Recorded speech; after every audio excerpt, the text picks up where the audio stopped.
नमस्कार, जोहार। आप देख रहे हैं झारखंड स्वतंत्र खबर। हमारे साथ रोबर्ट मीन है और पेशा पर इन लोग बहुत पहले से काम भी कर रहे हैं, कोर्ट में भी गए हैं और वो भी कुछ बात करेंगे जब कोर्ट में गए तो क्या हुआ।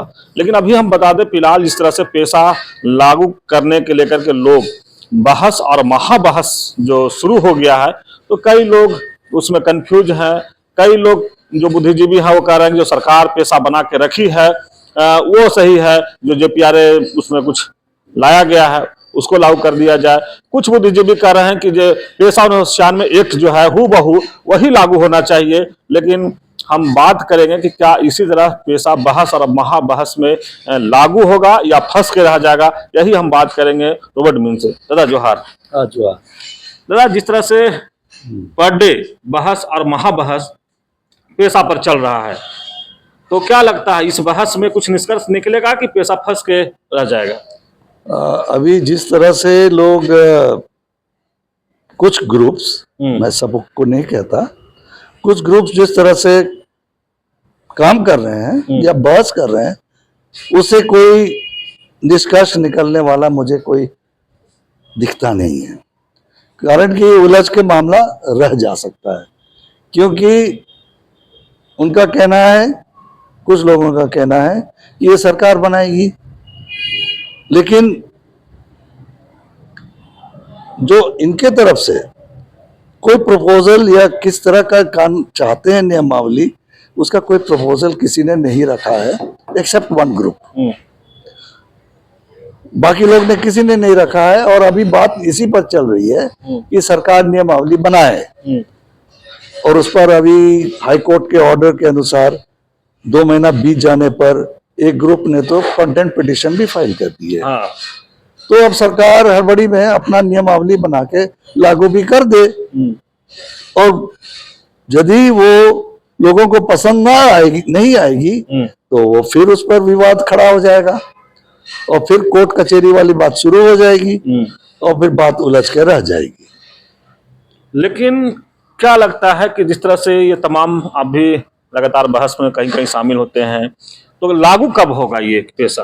अब पेशा लागू कब हो? पेशा तो आप कहिएगा कि पेशा तो लागू हो चुका है। नियमावली, पेशा के नियमावली लागू तब होगा जब, अब लागू तो सरकार मान लीजिए करा दी, लागू करा दी, पर लोगों का यदि अग्रीमेंट ना होगी, लोग सहमत नहीं होंगे, तो फिर मामला फिर उलझ जाएगा, कोर्ट में फिर चला जाएगा, स्टे भी लग सकता है। तो ये उलझ कर रह जाने की चांस मुझे ज्यादा लगती है। लेकिन कुछ बुद्धिजीवी कह रहे हैं कि जो पेशा एक्ट 1996 में जेपीआरए कुछ रखा गया है उसमें, और वही चाहते हैं कि लागू हो जाए। पंचायती विभाग, ट्रेनर भी बहाल शायद किया है, वो सब पर आपका क्या विचार है? वो तो यही तो मैं कह रहा हूँ कि सरकार तो अपने मंशा वो पूरा करने में लगी हुई है, वो किसी तरह कर लेगी। तो जो जनता चाहती है, आदिवासी जनता चाहती है, उसके अनुरूप तो होगा ही नहीं, तो फिर विवाद खड़ा होता रहेगा और वो उलझ के रह जाएगा, और यही वो लोग चाहते हैं। आप कैसा पेशा चाहते हैं? देखिए, जब मैं भी एक पार्टी था हाई कोर्ट में बहस के दरमियान, तो उस दरमियान मैंने कोर्ट से परमिशन मांगी कि हमारे जो आदिवासी भाई हैं वो किस तरह का नियमावली चाहते हैं, उसका भी हम लोग को मौका मिले रखने का। तो 2 जज थे, दोनों ने एग्री किया और उनके सहमति से हमने सप्लीमेंट्री एफिडेविट के द्वारा उसको कोर्ट में भी जमा किया, गवर्नर को भी भेजा, सरकार को भी भेज दिया, जिसमें हमने पूरा खाका बना के कि हमको किस तरह का नियमावली चाहिए वो हमने बना के रखा है। और हमारी इच्छा है कि उसमें जो भी प्रावधान हमने डाले हैं, जो भी मुद्दे हमको अभी लगते हैं कि जेपीआरए 01 में नहीं होने चाहिए, जैसे फॉर एग्जांपल म्यूनिसिपैलिटी को उसमें स्थान दिया गया है, तो म्यूनिसिपैलिटी को भी किस तरह से भंग किया जाएगा और उसका विलय होगा ग्राम सभा में, उसका भी नियमावली में हमने बना के डाला है। लेकिन दादा, आप तो ठीक है नियमावली बना के डाले, उस पर भी हम लोग बात करेंगे कि नियमावली आपका क्या बनाए, जिसे कर 130 पन्ना का हम बना कर कोर्ट को भी दिया। लेकिन अभी जो बात है कि एक बुद्धिजीवी दूसरे बुद्धिजीवी पर आरोप प्रत्यारोप लगाने लगे हैं लोग अब पैसा को लेकर। हाँ, तो वो तो हो ही रहा, और ये सरकार भी चाहती है कि ये लोग उलझे रहे हैं। अच्छा, क्या है कि इसमें मेरा तो मानना है कि कुछ ग्रुप है वो सरकार के द्वारा ही फंडेड है, अच्छा, मेरा मानना है। वो तो बोलते हैं कि सब हम लोग समाज सेवी हैं, हम लोग तो ऐसा सरकार की तरफ से कुछ करते नहीं हैं। आप बोल रहे हैं कि आपको मानना है कि ये सरकार की तरफ से फंडेड है। हाँ, तो उसका तो मैंने डायरेक्टली फंडेड है वो तो मैंने नहीं कहा है। हाँ। लेकिन हाई कोर्ट में मैंने एक एफिडेविट भी फाइल करके प्रूव किया है कि ये जो दूसरे जो दाखिल किए गए हैं पार्टीज, उनका मंशा सरकार का हित साधने के लिए ही डाला गया है। अभी जो पिटीशन डाला गया उस पर आप क्या कहेंगे? अभी पिटीशन, कंटेम्प्ट पिटीशन फाइल किया गया है। हाँ। एक पार्टी द्वारा, बुद्धिजीवी मंच द्वारा। हाँ। अब उन्होंने तो कोई प्रपोजल नहीं रखी है कि क्या नियमावली उनको चाहिए।